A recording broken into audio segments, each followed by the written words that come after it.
வரக்கூடிய அக்டோபர் மாதம், இந்த மாதம் கழித்த பின்பு இந்திய அரசியலில் ஒரு மினி நாடாளுமன்ற தேர்தல், அதாவது அரசை அளவுகோல், அதாவது இன்றைய பிஜேபியினுடைய அரசுக்கான அளவுகோல் என்ன அப்படின்ட்டு பார்க்கப்படுகின்றது. இந்த தேர்தலில் மிக மிக முக்கியமாக பெரும் சவாலும் சிக்கலும் பாரதிய ஜனதாவின் மோடிக்கு இருக்கிறது.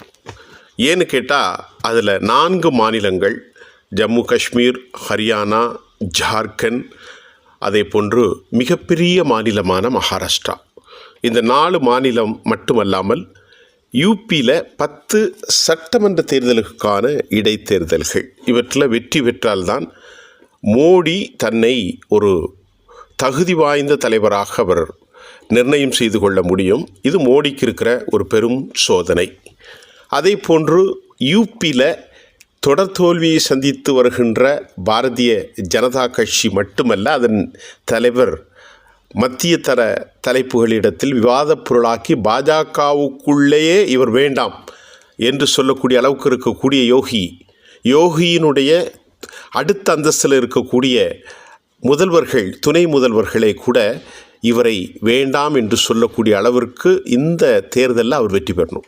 ஆக பாஜக யூபி முதலமைச்சருக்கும் ஒரு சோதனை இருக்குது, மோடி அமித்ஷாவுக்கும் ஒரு சோதனை இருக்குது. ஏன்னால் சுயம் சேவக் மோகன் பகாவத் போன்றவர்கள் ரொம்ப தெளிவாக மோடிய அகங்காரம், தான் எல்லாம் அந்தஸ்து பெறணும்னு நினைக்கக்கூடியவர்னு வெளிப்படையாக ஆர்கனைசர் பத்திரிகை வரைக்கும் கடும் கண்டனம் தெரிவித்திருக்கிற நிலையில் மகாராஷ்டிரா, ஜார்க்கண்ட், அதே போன்று ஹரியானா மற்றும் ஜம்மு காஷ்மீர், அதே போன்று யூபியில் 10 சட்டமன்ற தேர்தலில் ஜெயிக்கணும். இதுக்கு இடையில் ஹரியானாவில் யார் வெற்றி பெறுவார் அப்படிங்கிற ஒரு மிக முக்கியமான கருத்து கணிப்பு வெளியாகி இருக்கிறது.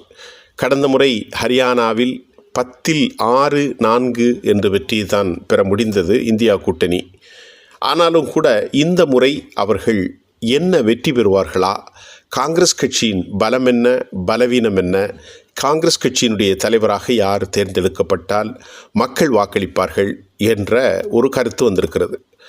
ஹரியானா சட்டசபை தேர்தலில் இதில் தான் மக்களினுடைய பதிலை தான் நாம் இப்போ பார்க்க போகிறோம். பாரதிய ஜனதா தற்போது அதனுடைய முதல்வராக நயாப் சிங் சைனியை விட காங்கிரஸ் கட்சியின் பூபிந்தர் சிங் ஹூடாவுக்கு 10% பேர் அதிகமாக ஆதரவளித்திருக்கிறார்கள். இந்த பூபிந்தர் சிங் ஹூடா யார், ஏன் அவர்கள் தற்போது இருக்கக்கூடிய பிஜேபி முதல்வர் நாயப் சிங்கை விட, சைனியை விட அதிக ஆதரவை பெற்று வருங்காலத்தில் காங்கிரஸ் வெற்றி பெறுவதற்கு அவர் உறுதியாக இருப்பார் அப்படிங்கிறத பார்ப்போம். ஹரியானாவில் இப்போது பல குழப்பங்கள் இடையே அவர்களின் கூட்டணி கட்சியான ஜேஜேபி, ஜனநாயக ஜனதா பார்ட்டியை அவங்க வெளியேற்றின பிறகும் கூட பாரதிய ஜனதா கட்சியினுடைய முதல்வராக நாயப் சிங் சைனி இப்போது ஆட்சி நடத்தி வராரு. இந்த மாநிலத்துக்கு வரக்கூடிய நான் சொன்ன சட்டசபை தேர்தல் அக்டோபரில் நடக்க போகுது. இந்த மாநிலத்தின் மொத்தம் 90 சட்டசபை தொகுதிகள் உள்ளன. இங்கு ஆட்சியை பிடிக்கன்னா சற்றேறக்குறைய 46 எம்எல்ஏக்களின் ஆதரவு வேண்டும், சரிநிகர் பாதி. தேர்தலுக்கு இன்னும் 3 மாதங்கள் இருக்கின்றது. அதாவது செப்டம்பர், அக்டோபர் தான், ஜூலை முடிய போகிறது. இத்தகைய சூழல்தான் ஹரியானாவில் யார் வெற்றி பெறுவார், எத்தனை சட்டசபைகள் கிடைக்கும் என்பதெல்லாம் the people pulse research organisation சார்பில் அந்த மாநிலத்தில் மக்களிடையே நேரடியாக கருத்துக்களை கேட்டு ஒரு சர்வே எடுக்கப்பட்டது. இந்த சர்வேயினுடைய ரிசல்ட்டில் ஜூன் 25 தொடங்கி ஜூலை 24 வரை, இன்றிலிருந்து 2-3 நாட்களுக்கு முன்பு எடுக்கப்பட்ட சர்வேயில் 1 மாதம் எல்லா துறைகளிலும், எல்லா செக்டோரியல் பீப்புள், தலித்துகள், பிற்படுத்தப்பட்டோர், ஜாட், இஸ்லாமியர்கள், இப்படி எல்லாவற்றிலும் எடுக்கப்பட்ட அந்த மூட் ஆஃப் நேஷன் சொன்ன மாதிரி பீப்புள் பல்ஸ் ரிசர்ச் ஆர்கனைசேஷன் சார்பில் ஹரியானாவில் எடுக்கப்பட்டதில் ஹரியானாவுடைய மூட் சர்வே 2024 நடத்தப்பட்ட சர்வேயில் முதல்வராக யார் வேண்டும், இந்த கேள்வி தான் பிரதானமாக எழுந்தது.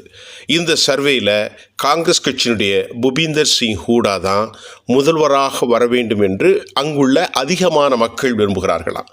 அதன்படி பூபிந்தர் சிங் ஹூடாவுக்கு 40% பேர் ஆதரவு தெரிவித்திருக்கிறார்கள். இவர் யார் என்று பார்த்தால், ஹரியானா காங்கிரஸ் கட்சியினுடைய மூத்த தலைவர், முன்னாள் முதல்வராக இருந்த இவர் தற்போது ஹரியானாவின் எதிர்க்கட்சி தலைவராக இருக்கிறார்.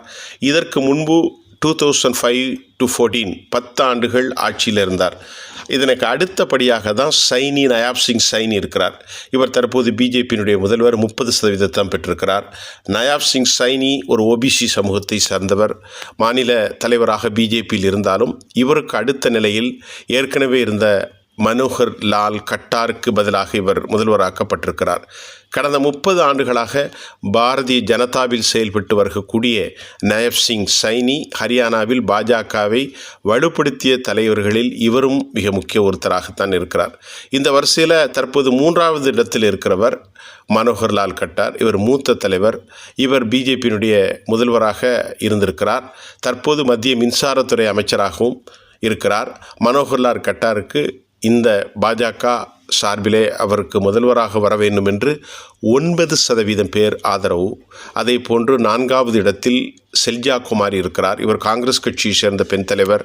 முன்னாள் பிரதமர் மன்மோகன் சிங் அமைச்சரவையில் தனி அதிகாரம் கொண்ட சமூக நீதி மற்றும் சுற்றுலாத்துறை அமைச்சராக இருந்தார்.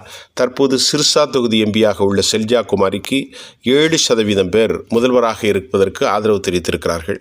ஹரியானாவை பொறுத்தவரை ஜாட் மக்கள் கடுமையாக எதிர்க்கக்கூடிய ஒரு மாநிலம். விவசாயிகளுடைய அக்ரேரியன் கிரைஸில் பாரதிய ஜனதா சேர்ந்த வேட்பாளர்களை கிராமங்களுக்கு அனுமதிக்காத ஒரு மாநிலம். அதில் 10க்கு 10 வெற்றி பெறும் என்றாலும் 6 தொகுதிகளை இந்தியா கூட்டணி வெற்றி பெற முடிந்தது. இந்நிலையில் மோடிக்கு விடப்பட்ட சவாலாக அக்ரேரியன் கிரைஸ் இருக்கிறது. தற்போது ஆட்சிக்கு எதிரான மனோநிலை இருக்கின்றது. 10+1 11வது ஆண்டு ஹரியானாவில் காங்கிரஸ் கட்சி வெற்றி உறுதியானதாகத்தான் தெரிகின்றது. செல்ஜா குமாரிக்கு இருக்கக்கூடிய 7%, ஏற்கனவே நாம் சொன்னதை போன்று புபிந்தர் சிங் ஹூடாவுக்கு இருக்கக்கூடிய 40 விழுக்காடும், அரசுக்கு எதிராக மனோநிலை, மோடிக்கு எதிராக மனோநிலையில் ஹரியானாவில் அநேகமாக காங்கிரஸ் வெற்றி பெறலாம் என்று ரிசர்ச் பல்ஸ் ஆர்கனைசேஷன் தன் கருத்தில் தெளிவாக தெரிவித்திருக்கின்றது.